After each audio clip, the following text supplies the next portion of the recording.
Question 7 जल्दी से पढ़ें। सिनेरियो कल वाले सवाल की तरह का ही है, फ़र्क सिर्फ ये है कि एक 12 नंबर का, वो 20 नंबर का था। उसमें पिछले साल में भी 2 प्रोडक्ट्स ही थे और जो नेक्स्ट बजटेड ईयर था उसमें भी 2 प्रोडक्ट्स ही थे, लेकिन फ़र्क ये था कि मज़ीद भी एक कॉन्ट्रैक्ट मिल रहा था। वो याद करें, वो स्टैंडर्ड और प्रीमियम वाला जो सवाल उसका जिक्र हो रहा है। तो पिछला साल भी स्टैंडर्ड और प्रीमियम था और इस साल भी स्टैंडर्ड और प्रीमियम है यानी बजटेड ईयर में, और बजटेड ईयर में जो प्रीमियम है उसमें मज़ीद एक कॉन्ट्रैक्ट मिल रहा था। ये कल के सवाल की सिचुएशन थी। अगर इस सवाल को देखते हैं तो इसके अंदर वो कह रहा है कि आप मैन्युफैक्चर कर रहे थे और बेच रहे थे एक प्रोडक्ट K100 के नाम से, और पिछले साल की जो इनकम स्टेटमेंट है उसकी डिटेल दे दी है। वो देखो वैसी ही है, उसी तरह, कोई इसमें मुझे इसमें चेंज भी नहीं नज़र आ रही। सेल्स है, COGS है, सेलिंग एंड एडमिन है, सारी चीज़ें। और इस दफ़ा उसने जो प्रोडक्शन कैपेसिटी रख दी है वो मशीन के हिसाब से रख दी है। कहता है कि आपने कितना ऑपरेट किया था, 80% ऑपरेट किया था, 72,000 K100 बना के बेचे थे, और एक K100 बनाने में 3 घंटे मशीन के लगते हैं। मटेरियल कितने लगते हैं? 2.5 लगते हैं। फिर दीगर इस तरह से वो बात कर रहा है। कहता है कि जो K100 है उसके लेबर के घंटे भी 3 लगते हैं। लेबर कहता है हायर किया जाता है थर्ड पार्टी कॉन्ट्रैक्ट के अंडर उसको, और उसको पे किया जाता है for a minimum of 2.5 lakh labour के घंटे। कहने का मकसद क्या है कि अगर आपको मिसाल के तौर पे इस्तेमाल की ज़रूरत पड़ी सिर्फ 2,20,000 घंटों की, आपने कितनों की पेमेंट करनी है? 2.5 लाख के हिसाब से पेमेंट होगी। रेट देख लेते हैं, अभी देखना पड़ेगा। However each hour exceeding 2,50,000 would be paid at 2 times of the standard labour rate per hour. अब ये तो मुझे लास्ट ईयर की ज़रा स्टडी करनी पड़ेगी ना, देखना पड़ेगा कि घंटे कितने लगे होंगे, क्योंकि यूनिट्स भी मेरे पास हैं। मेरे पास लेबर की घंटों की कंपोजिशन भी मौजूद है कि 3 घंटे लगते हैं। तो देख लेते हैं कि कितने इस्तेमाल हुए होंगे और मैंने कितने की पेमेंट की होगी, पता चल जाएगा अभी। अच्छा, बहरहाल फिर वो देखो कल वाले सवाल में भी ऐसे ही कहता था मैन्युफैक्चरिंग ओवरहेड्स 20% फिक्स्ड हैं, तो बाकी ज़ाहिर है वेरिएबल है। वो कह रहा है वो मशीन ऑर्स की बेस पे अब्जॉर्ब होंगे। ठीक है जी, उनकी एक्टिविटी लेवल मशीन ऑर्स है। अच्छा, all selling and admin expenses fixed हैं। ठीक है जी, वो कल भी ऐसा ही था। ओपनिंग क्लोजिंग कोई नहीं है। अब जो बजटेड ईयर है उसमें उसने ये बात की है, वो कह रहा है कि आप ना आप एक मिनी वर्जन निकालने जा रहे हो K100 का K50 के नाम से। ठीक है जी, पहले आप 1.5 लीटर बोतल बेचते थे, अब आप साथ एक ½ लीटर की बोतल बेचने वाला सीन कर रहे हैं। सो डिमांड इसकी कितनी एक्सपेक्टेड है अगले साल के लिए? 25,000, और सेलिंग प्राइस भी उसने बता दी है वो 750 होगी। और हाँ बिल्कुल, तो उसके बाद कहता है कि जो K50 है it would not affect the existing demand of K100, यानी कि जो पिछले साल 72,000 थे फिर 72,000 ही हैं। बल्कि वो कह रहा है मज़ीद ये कि आप एक कॉन्ट्रैक्ट में भी एंटर होने जा रहे हो किसी कस्टमर के साथ कि आप मज़ीद सप्लाई कर सको। कितने? 10,000 यूनिट्स ऑफ K100 के लिए, और किस प्राइस पे? जो पिछले साल थी। इस 10,000 यूनिट्स की प्राइस वही रखनी है जो पिछले साल है, लेकिन जो इसके अलावा 72,000 है उसने खुद कहा है कि उनकी सेल हिट नहीं होगी, उनकी डिमांड हिट नहीं होगी। उसकी प्राइस के बारे में क्या बात कर रहा है? पॉइंट नंबर 4 में वो कहता है कि selling price of K100 other than the already contracted to supplier that would increase by 12%। यानी कि नॉर्मल प्राइस K100 की 12% बढ़ जाएगी, लेकिन जो तुमने इजाफी 10,000 बेचने हैं ना इस साल K100 के, वो उसी प्राइस पे बेचोगे जो पिछला साल है। वो देख लेते हैं, अभी वर्किंग करनी पड़ेगी। अच्छा, एक ये चीज़ होगी। अच्छा, फिर वो कहता है थर्ड पॉइंट, ये वही कल वाली कहानी करा रहा है मैं। Any constraint due to production capacity would be met by reducing the production of K100, यानी कि जिस पे हमने कोई सेक्रीफाइस नहीं करना वो क्या है? K50, यानी प्रेफरेंस K50 की है। तो कहते हैं any shortfall in the production of K100 would be met by purchasing it from the market at a price of 1200 per unit. कल ये हरकत हमने स्टैंडर्ड के साथ की थी कि प्रीमियम को पहले बनाएंगे, ठीक है, और उसके बाद स्टैंडर्ड को बनाना शुरू करेंगे। जितने बन गए, बाकी स्टैंडर्ड बाजार से खरीदेंगे। यहाँ पे भी वही कहानी बता रहा है। कहता है कि जो मैं K50 नया इंट्रोड्यूस करने जा रहा हूँ ना, मैं इसको प्रेफरेंस देना चाह रहा हूँ। मैं सबसे पहले इसकी मैन्युफैक्चरिंग शुरू करूँगा, उसके बाद K100 की मैन्युफैक्चरिंग शुरू करूँगा। जितनी हो गई, बाकी बाजार से ख़रीदा जाएगा। किस रेट के ऊपर? और उसकी purchase price cost of good sold में रिफ्लेक्ट हो जाएगी। ठीक है। अच्छा, फिर क्या फरमा रहा है? अच्छा, फिर उसकी कंपोजिशन दे देता है कि K50 को अगर तुमने तैयार करना है, इसके इंग्रेडिएंट्स की उसकी रेसिपी क्या है, यानी कि 1 kg का मटेरियल लगेगा। उसमें अगेन जैसे कल वाला सवाल था कि जैसे प्रीमियम और स्टैंडर्ड दोनों में वही मटेरियल लग रही है, वही लेबर की ग्रेड लग रही है, वही सारे के सारे इंग्रेडिएंट्स हैं, वो यहाँ भी वही हिसाब है, लेकिन डेफिनेटली एक डिफरेंट मिक्स के साथ इस्तेमाल होगा। फिर वो कह रहा है कि सेलिंग एंड एडमिनिस्ट्रेशन एक्सपेंसेस में इंक्रीज़ भी आएगा by 20% other than the inflation.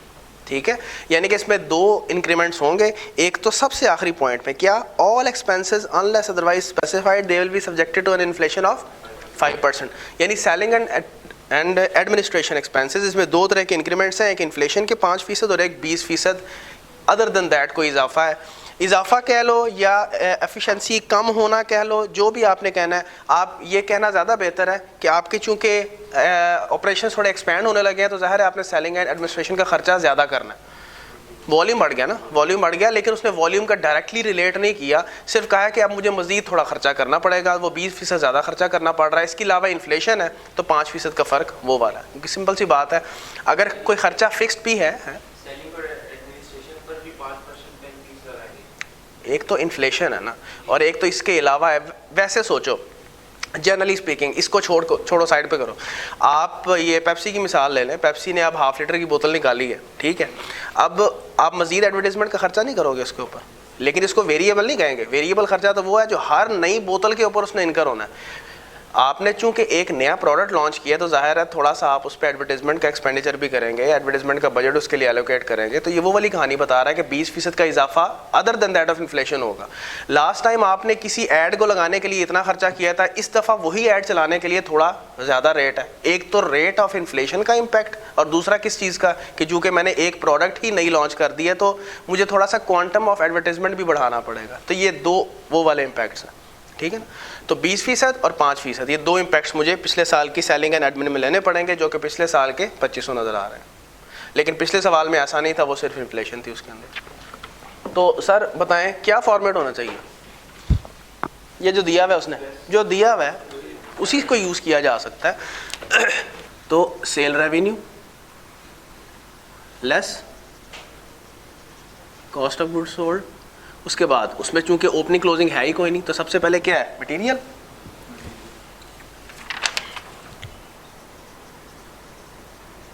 Material है, लेबर है, मैन्युफैक्चरिंग ओवरहेड्स है, और साथ परचेज कॉस्ट है। परचेज कॉस्ट वैसे ये कैलकुलेट करना पड़ेगा, उसके बाद ही पता चलेगा। और अगर परचेज कॉस्ट बियर करनी पड़ी तो किसकी करनी पड़ेगी? K100 की, ठीक है ना। वो तो हमने देख लिया, सिचुएशन स्टडी कर ली है, तो वो देखना पड़ेगा। These are all the figures that will be known after calculations. जी, वंस यूल सब्ट्रैक्ट COGS तो फिर ग्रॉस प्रॉफिट आ जाएगा, और फिर उसके बाद less selling and admin expense, और फिर उसके बाद आपके पास नेट बजटेड प्रॉफिट या लॉस आ जाएगा। अगर कोई ऐसा स्टेप उसमें से होता है जो जल्दी हो जाता है तो उस कार के साइड पे करें। तो सबसे पहले आइटम कौन सी है? सेलिंग एंड एडमिन, उसको पकड़ लेते हैं। थाउजेंड्स में है जी डाटा, तो 2500 पकड़ें, ये सारा फिक्स्ड है। बस दो इसमें इंक्रीमेंट्स हैं, 20% और इन्फ्लेशन है 5%।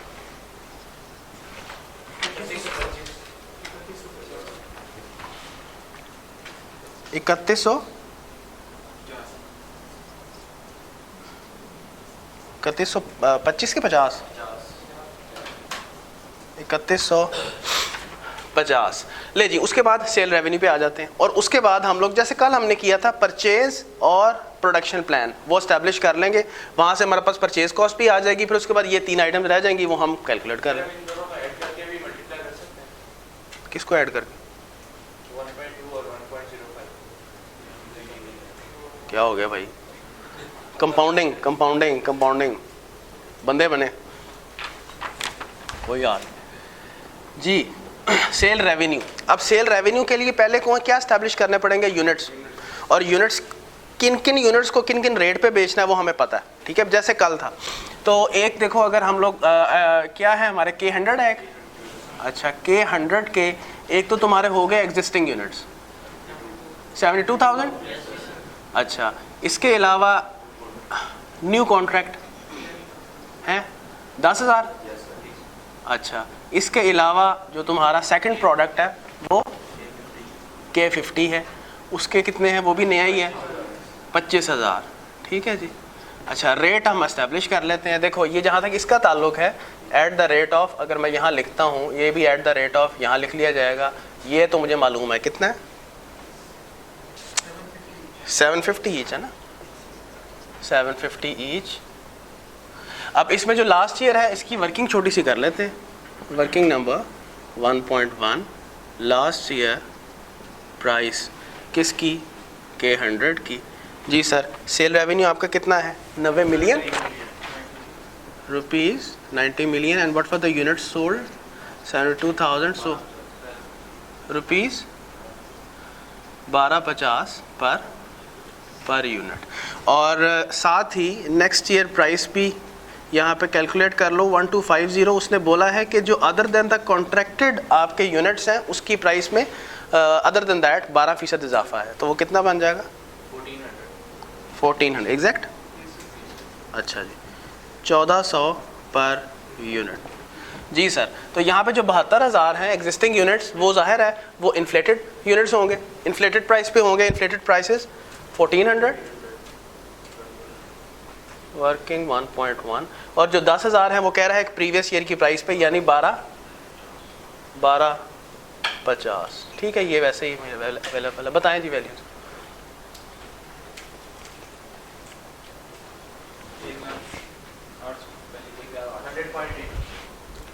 1,08,000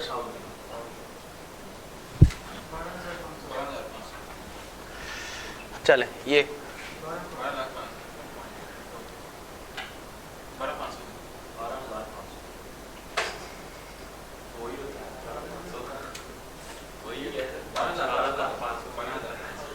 12,500,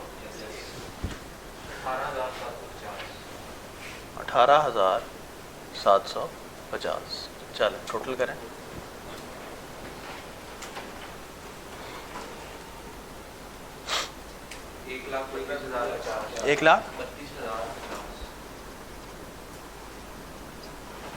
1,32,050 जी।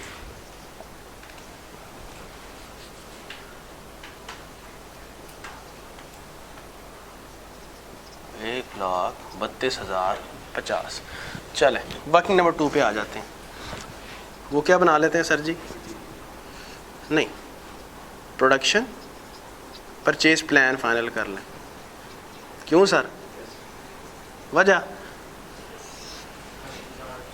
पूछ रहा हूँ भाई। देखो तुमने कहा कि मटेरियल, मैंने कहा नहीं, तो मैं आपसे पूछ रहा हूँ क्यों नहीं कर सकते हैं, पहले मटेरियल का काम कर सकते हैं, पूछ रहा हूँ। हमें पहले ये देखना है कि इन हाउस बनाना कितना है, उतने के लिए मटेरियल का खर्चा लगेगा, उतने के लिए लेबर का खर्चा लगेगा, उतने के लिए मैन्युफैक्चरिंग ओवरहेड। तो जब तक ये नहीं पता चलेगा कि K100 कितना घर में बनाना है, कितना बाहर से ख़रीदना है, तो वो फिर वर्किंग फ्यूटाइल जाएगी, फ़ायदा नहीं होगा हमें। सो एक दफ़ा इसको फाइनलाइज़ कर लेते हैं। और इसका अंदाज़ बिल्कुल वही है जैसे कल वाला अंदाज़ है, सिर्फ फ़र्क ये है कि अब यहाँ पर तुम्हारी प्रोडक्शन कैपेसिटी किसके टर्म्स में एक्सप्रेस्ड है, मशीन आवर्स के टर्म्स में। अच्छा चलो पहले देखो ये देख लेते हैं कि तुमने कितने मशीन आवर्स जो है वो काम किया था। 80,000 मशीन आवर्स काम किया था, 80% सॉरी मशीन कैपेसिटी को यूटिलाइज़ किया था। सबसे पहले हम देख लेते हैं कि हमने मशीन आवर्स यूटिलाइज़ किए कितने थे, हम निकाल सकते हैं। चलो आओ देखते हैं। लास्ट ईयर मशीन और यूटिलाइजेशन कैसे देखोगे, 72,000 तुम्हारे यूनिट्स हैं और कितने मशीन आवर्स चाहिए होते हैं, 3 चाहिए होते हैं, बताओ।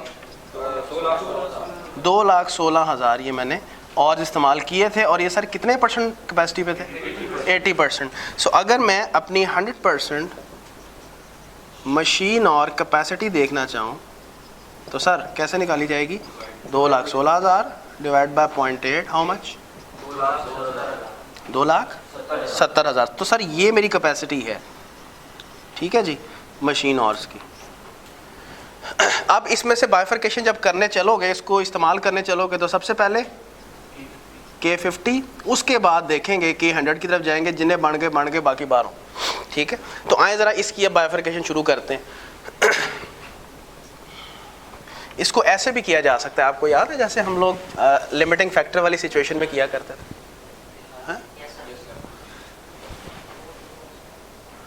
Working to continue. जी ये देखें मशीन आवर्स अवेलेबल, वो हमने देख ली है, 2,70,000 है। सबसे पहले प्रायोरिटी पे क्या है, K50, इसके कितने यूनिट्स चाहिए, 25,000। तो सर ये जो K50 के 1 यूनिट बनाना है तो उसमें कितने मशीन आवर्स दरकार है? सबसे 5th पॉइंट पे जाके देखो, सेकंड लास्ट, 1.5 मशीन आवर्स। तो सर ज़रा देख के बताएं। 37,500। तो सर रिमेनिंग मशीन आवर्स कितने बचे? 2,32,500। ठीक है। अब अगर हम ये चीज़ देखें कि जी 3 घंटे लगते हैं तो, और मेरी प्रोडक्शन रिक्वायरमेंट कितनी है, ये देखो यहाँ से अगर मैं देखूँ 82,000 है ना, तो 82,000 को अगर तुम 3 से ज़रब दोगे तो मशीन और ज़्यादा है, दो ज़रा कितने बनते हैं? 246। तो इससे पता चला कि जैसे हम लिमिटिंग फैक्टर में किया करते थे कि यार अब घंटे तो काम है, अब इन घंटों से कितना यूनिट्स बन सकते हैं, याद है? रिवर्स वर्किंग करते, डिवाइड करते थे, बिल्कुल। तो अब यहाँ पे क्या करोगे? पॉसिबल K100, तो यहाँ पे 232,500 ओवर 3,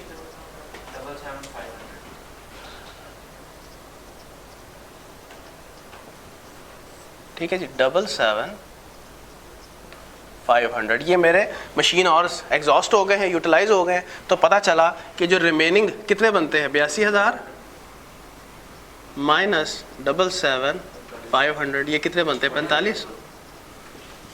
ये आपने करने हैं सर परचेज, और किस रेट पे परचेज होंगे? 1200 पे परचेज हो जाएंगे। तो ये अब आपका प्लान है जिसमें से आप लिख सकते हो, अगर आपने इसको फाइनलाइज करके प्लेस करना है, K100 है और K50 है, इसमें आगे इन हाउस लिख दें और साथ परचेज लिख दें। K100 जो इन हाउस है वो 77,500 और 4,500 परचेज है। ये सारे का सारा इन हाउस बनाया जाएगा और वो कितने हैं? 25,000। ये आपका प्रोडक्शन और परचेज का प्लान है। जो आपने अब क्या करना है?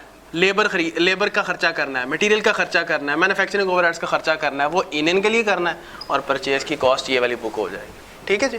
चलें यहाँ पे परचेज कॉस्ट प्लेस करें। कितनी है सर? कितने यूनिट्स हैं? 4500 ज़रूर 1200 थाउजेंड्स में बताइएगा, और रेफरेंस दे दें वर्किंग नंबर 5400। हाँ जी, यहाँ तक ठीक है जी भाई। मटेरियल, अब आओ मटेरियल।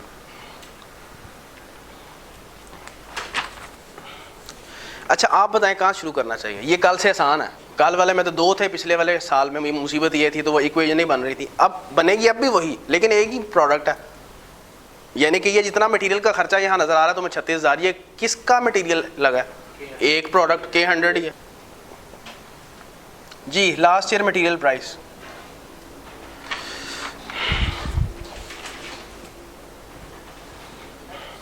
मटेरियल की कॉस्ट आपके पास अवेलेबल है। इसके अलावा देखें उसने बताया हुआ है कि K100 जो है वो 2.5 kg लगेगा हर यूनिट के लिए। ठीक है जी। और कितना है आपके यूनिट्स थे? 72,000 थे। तो आप केजीज देख लें। सबसे पहले देखो आपकी रॉ मटेरियल कॉस्ट कितनी? 36,000। और रॉ मटेरियल केजीज में कितने थे? ये देखो 72,000 ज़र 2.5 कितने हैं? 1,80,000। ठीक है जी। तो इसको इससे ज़रा डिवाइड करो, क्या रेट बन रहा है? 200।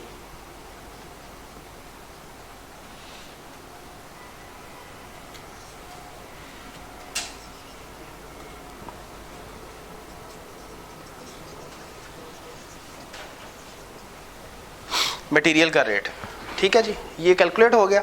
अब नेक्स्ट ईयर के लिए चलते हैं। नेक्स्ट ईयर कैलकुलेशंस या बजटेड कैलकुलेशंस या बजटेड ईयर कैलकुलेशंस एक ही बात, कोई हार्ड एंड फास्ट चीज़ नहीं है। You only need to present in a way that you feel appropriate जी। नेक्स्ट ईयर के लिए जो मटेरियल प्राइस है वो क्या होगी सर? यही 200 ज़र 210, बिल्कुल ठीक है, पर केजी। अब केजीज एस्टैब्लिश करने हैं। ये देखें केजीज मुझे किन किन के लिए चाहिए होंगे? जो घर में बना रहे हो, जो बाहर से खरीद रहे हो उसके लिए क्यों चाहिए? ये आइटम्स हैं। एक K100 के इतने यूनिट्स बनाने हैं। K100 के हर यूनिट कितने केजी खाता है? ये देखो 2.5 kg। और ये जो K50 है इसके लिए उसने कंपोजिशन दी हुई है, देखो 1 kg इस्तेमाल करता है। K100 के कितने?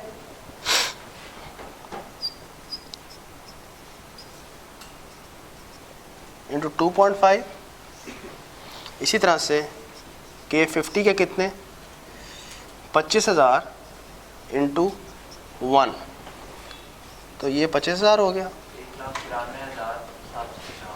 1,93,750। ये टोटल केजीज कितने बनते हैं?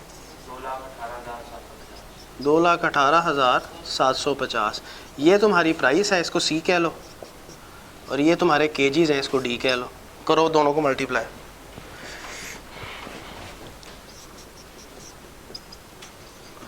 थाउजेंड्स में बताओ। 45,937। बस ठीक है।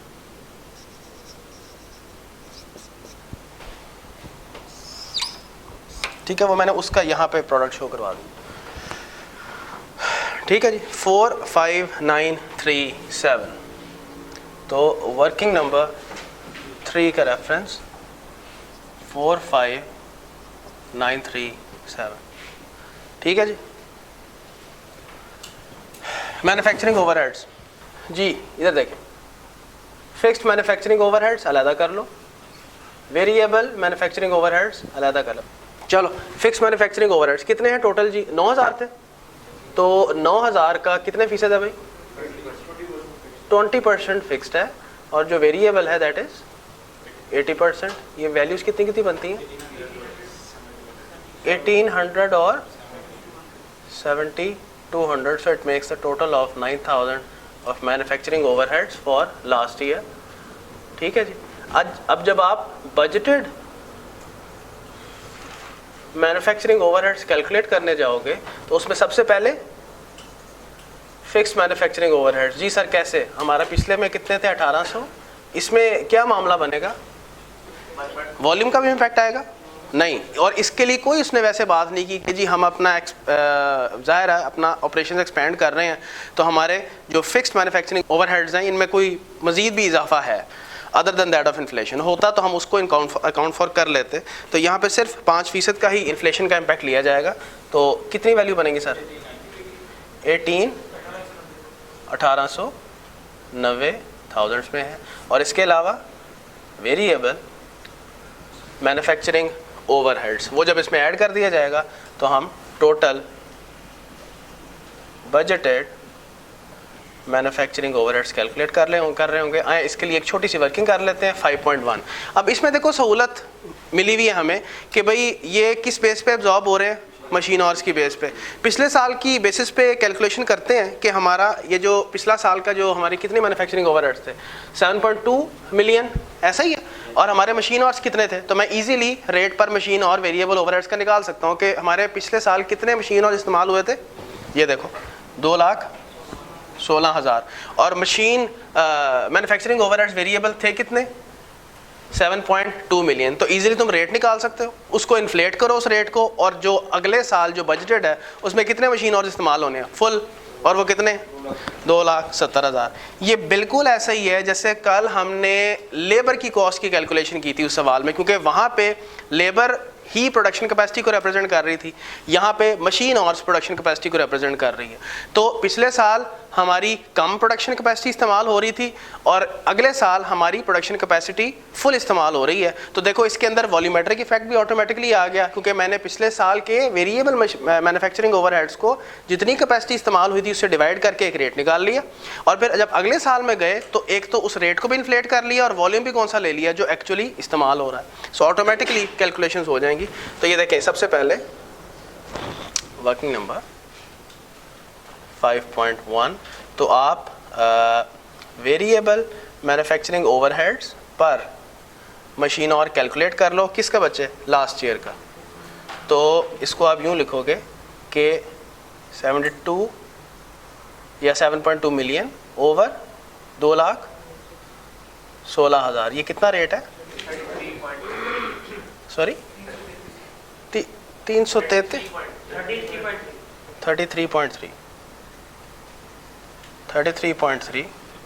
ठीक है जी। और नेक्स्ट ईयर का आपका ये रेट क्या है? 33.33 इंटू 1.05। तो ये कितना बनता है? चलो 35 भी कर लेते हैं, ₹35। ठीक है जी। और अब आप वेरिएबल मैन्युफैक्चरिंग ओवरहेड जब कैलकुलेट करने जाएंगे तो 35 इंटू, अब अगले साल कितने मशीन और इस्तेमाल होंगे? 2,70,000। ये कितनी वैल्यू बन जाएगी? 94,500। ये थाउजेंड्स में है, थाउजेंड्स में बताया ना? 9,450। ठीक है, 9,450 है और ये थाउजेंड्स में। ठीक है, चलें लेट्स प्लेस इट है। सो 9,450 हो गया प्लस ये कितना बन गया मैन्युफैक्चरिंग ओवरहेड?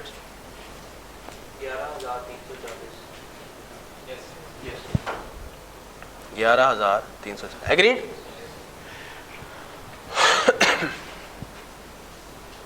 $11,340 वर्किंग नंबर 5 लें सर, वर्किंग नंबर 6। यहाँ तक कोई इशू? क्या कह रहा है लेबर का? लेबर का कहता है कि वही वाली कहानी लास्ट टाइम वाली, पहले देखना पड़ेगा कि ज़रा ये जो 25 मिलियन का खर्चा आ रहा है, ये घंटे इस्तेमाल कितने हुए थे? ये चेक कर सकते हैं? देखो ज़रा, बताओ ज़रा घंटे कितने इस्तेमाल हुए थे, ताकि ये जान सकें कि हमने तो तय किया हुआ है कि थर्ड पार्टी कॉन्ट्रैक्ट के साथ कि भाई उनको कम से कम 2.5 लाख घंटों की पेमेंट हमने करनी है। तो हमने असल में घंटे कितने इस्तेमाल किए थे? और कहीं ऐसा तो नहीं था कि 2.5 लाख से ज़्यादा घंटे इस्तेमाल हुए थे, क्योंकि उस केस में फिर हमें ओवर टाइम भी देखना पड़ेगा ताकि बेसिक रेट तो निकले ना कि क्या है।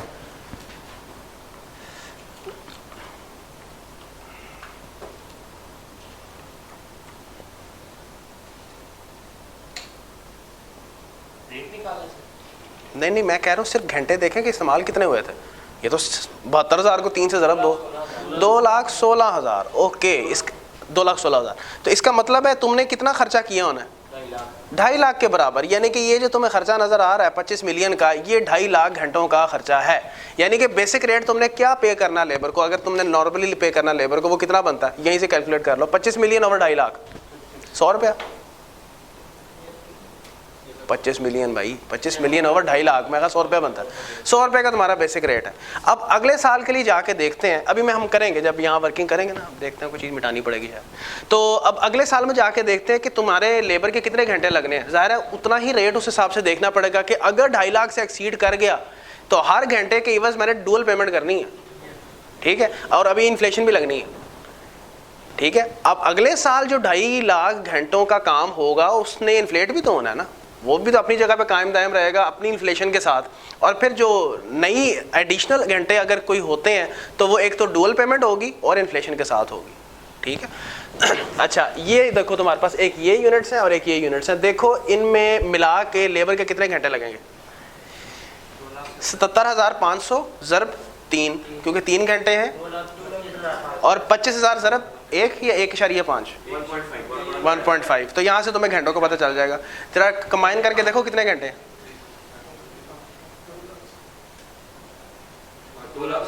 2,70,000। इसका मतलब है 2.5 लाख घंटे तो इस्तेमाल हो जाएंगे और उसकी पेमेंट हो जाएगी। लेकिन और ये पेमेंट यहाँ से तुम सीधी सीधी उठा सकते हो भाई। 2.5 लाख घंटों की पेमेंट तो मेरे पास बनी बनाई पिछले साल की पड़ी हुई है। कितनी? 25 मिलियन। इसमें इन्फ्लेशन बिल्डअप कर देते हैं, दैट्स इट। ठीक है। अच्छा, मज़ीद ये होगा सिर्फ कि 2,20,000 घंटे हैं, 20,000 घंटों की हम डुअल पेमेंट कर लेते हैं। तो ये है कि रेट हमारे पास अवेलेबल है 100 रुपया, उसकी रेट भी डुअल कर लेंगे और इन्फ्लेट भी कर लेंगे, कैलकुलेशन हो जाएगी। तो हमारे पास ओवर टाइम आवर्स की पेमेंट आ जाएगी और एक बेसिक पेमेंट जो है, जो कि 2.5 लाख घंटों की पेमेंट है, वो कैलकुलेट हो जाएगी।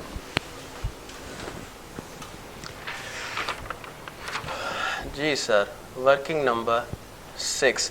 वैसे आप ये, और ये लेबर का है, वैसे अगर आपने लास्ट ईयर का रेट कैलकुलेट करना है तो ₹25,000 बल्कि 25 मिलियन ओवर 2.5 लाख, तो ये बनता है आपका ₹100 पर आवर।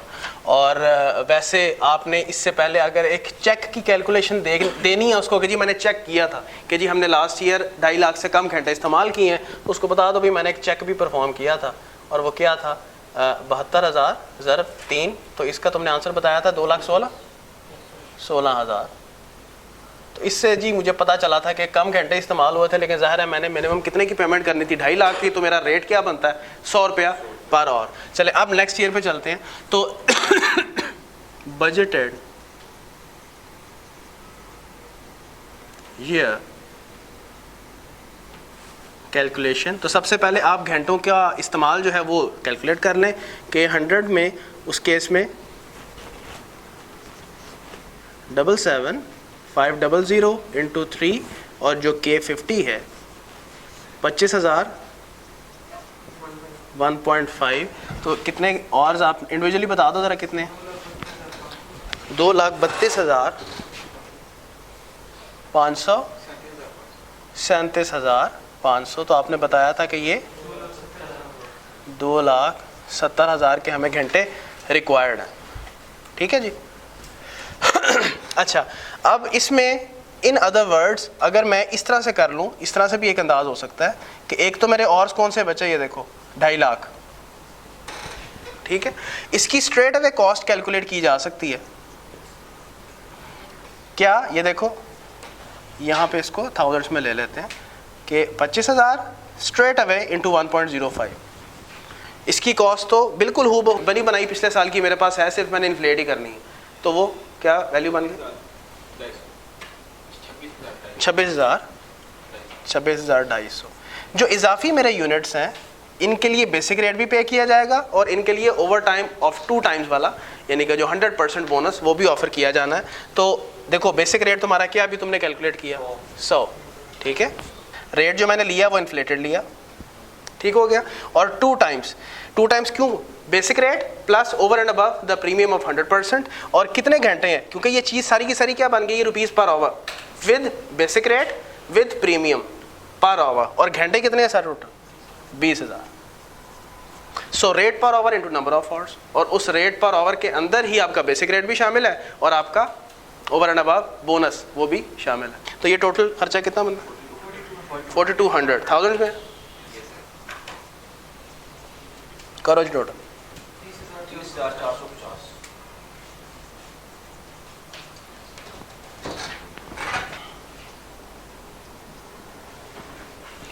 चलो मारो टोटल ज़रा, COGS कितना है 93। चलो GP